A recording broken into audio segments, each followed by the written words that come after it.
আসসালামু আলাইকুম রহমতুল্লাহ বারাকাতু। আমি আলহামদুলিল্লাহ 2009 সাল থেকে এখন 2024 সংযুক্ত আরব আমিরাত আছি। তো বর্তমানে আমার পেশা হচ্ছে ড্রাইভিং। ওকে, এদেশে ড্রাইভিং রাস্তার মধ্যে দেখলাম কখনোই একেবারে ইমার্জেন্সি প্রয়োজন ছাড়া হর্ন ইউজ করে না। ঠিক আছে, শব্দ দূষণ খুবই কম। আপনি আমি যখন অনেক সময় বাংলাদেশে কথা বলি ড্রাইভিং অবস্থায়, বা অনেকে আমাকে প্রশ্ন করে তুমি এখন কোথায় আছো, আমি বলি যে আমি ডিউটিতে আছি, ড্রাইভিং করতেছি।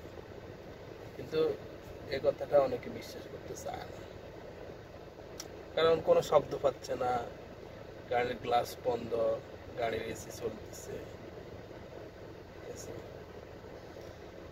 তো আমাদের বাংলাদেশে আসলে রাস্তাঘাটেরও কিছু বিষয় আছে, যেমন রাস্তাঘাট এই দেশের মতো এত ভালো না, কিন্তু ভালো না হলেও অনেকটাই ড্রাইভারদের কারণে অনেক বেশি শব্দ দূষণ হয়। যেমন আপনি অটো রিক্সা থেকে শুরু করে ড্রাইভার, গাড়ির ড্রাইভার, বাসের ড্রাইভার, ট্রাকের ড্রাইভার, মোটরসাইকেলের ড্রাইভার,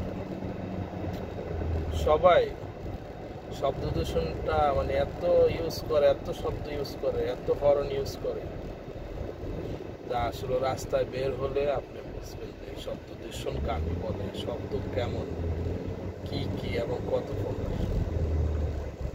যাই হোক, সকলের প্রতি অনুরোধ রইল অন্তত যে যার নিজের থেকে চেষ্টা করবেন যাতে আমি একজনের কারণে অন্য ক্ষতি না হয়, অন্য আরেকজনের যাতে সমস্যা না হয়। ওকে, সবাই ভালো থাকবেন। আর যারা রাস্তাঘাটে ড্রাইভ করেন সকলের জন্য দোয়া রইল, সকলে সেফ থাকবেন আর সেফে ড্রাইভিং করার চেষ্টা করবেন। ওকে, আল্লাহ হাফিজ, আসসালামু আলাইকুম।